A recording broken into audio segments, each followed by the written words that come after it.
A 1.2 meter tall girl sports a balloon moving with the wind in the horizontal line at a height of 88.2 meter from the ground. The angle of elevation of the balloon from the eyes of the girls at instant 60 degree. After some time the angle of elevation reduced to the 30 degree. Find the distance traveled by the balloon during the interval. कि यहां पर एक लड़की और उसके पिता दोनों खड़े हैं। उसकी जो लड़की है ना उसकी हाइट है 1.2 मीटर टॉल। वो लड़की यहां से खड़े होकर हॉट एयर बैलून को देख रही है और उसको देखने के बाद कुछ देर बाद क्या होता है, वो बैलून मूव करता हुआ आगे चला जाता है और फिर दोबारा जब उस बैलून को देखती है तो इन दोनों को देखने में फर्क ये पड़ता है। जब पहले बैलून को देखती है तो एंगल बनता है 60 का, जब वो बैलून मूव करके आगे चला जाता है तब देखती है तो एंगल बनता है 30 डिग्री का। इसमें बताया गया है कि ग्राउंड से जो बैलून है ना वो 88.2 मीटर ऊंचा है।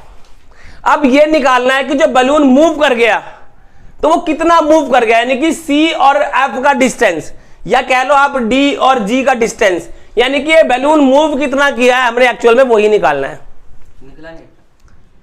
अब वो देखो यहां पर हमें जो फिगर बनाया है ये फिगर उसके लिए अप्रोप्रिएट है और इस फिगर के अंदर आप ध्यान से देखो क्या जो गिवन है वो हमने नीचे मेंशन किया है।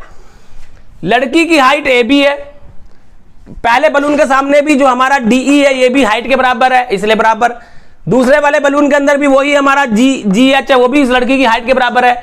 इसका मतलब कहने का मतलब है जो लास्ट में हमारा जो ये GH है वो 1.2 आ जाता है।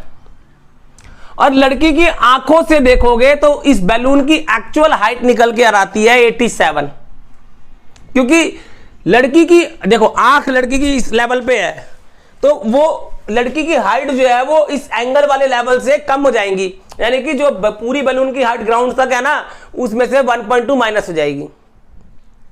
तो बैलून की जो हाइट आ गई वो एक्चुअल 87 आ गई। हमने कुछ नहीं किया, यहां पर हमने पहले छोटे ट्रायंगल को डील किया। छोटे वाले ट्रायंगल यानी कि CAD ट्रायंगल के अंदर CA और D ट्रायंगल के अंदर एंगल D जो है वो 90 डिग्री का है और CAD जो एंगल ये वाला है 60 डिग्री का है।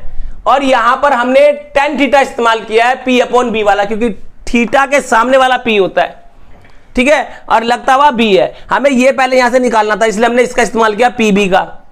PB बराबर tan 60 और tan 60 की वैल्यू √3 और CD की वैल्यू 87, CD की वैल्यू 87 और AD जो था वो हमें पता नहीं था, हमने ऐसे ही लिख दिया। क्रॉस इनटू किया, कुछ इसको सॉल्व किया तो हमारा आ गया देखो AD है ना ये यहां चला गया, √3 नीचे चला गया, यानी कि 87/√3 हमारा AD निकल गया। अब बड़े वाले ट्रायंगल में देखो, इस बड़े वाले ट्रायंगल के अंदर देखो जो एंगल G है ना वो 90 डिग्री है और एंगल जो FA और G है FAG एंगल हमारा वो है 30 डिग्री का।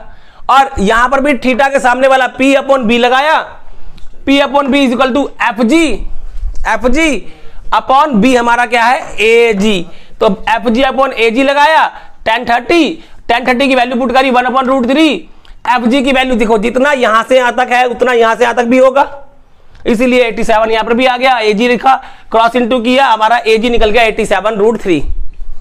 उसके बाद हमारे को यह पता है कि भाई ये जो ये डिस्टेंस है ना ये डिस्टेंस कब निकलेगा, जब ये पूरा बड़े डिस्टेंस में से छोटा डिस्टेंस माइनस कर देंगे तो हमारा ये डिस्टेंस निकल जाएगा। यही हमने किया, इस डिस्टेंस का नाम रखा DG मेंशन और AG यानी कि बड़ा डिस्टेंस AG में से माइनस कर दिया AD माइनस कर दिया, तो AG माइनस AD कर दिया। AG की वैल्यू हमने निकाल रखी थी ये वाली और माइनस कर दिया AD की वैल्यू हमारी ऊपर निकली होगी, AD की वैल्यू ये माइनस कर दिया।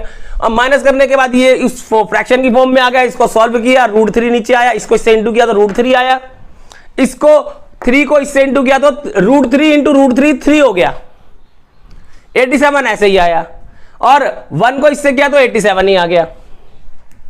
अब क्या होगा देखो, इसको इंटू किया तो 261 आया, माइनस 87 कर दिया तो हमारा 174 आ गया, √3 नीचे ही रह गया। डिनोमिनेटर में रूट हटाने के लिए हमने नीचे भी इंटू उसी से किया और ऊपर भी उसी से किया। नीचे √3 से √3 किया तो 3 आ गया और ऊपर इंटू किया हमने ऐसे लिख दिया। अब 3 से 174 को काटा तो 58 आ गया, और हमारा डीजी इससे रिजल्ट है 58 √3 आंसर। समझ में आया? यहां तक नोट कर लो सारे।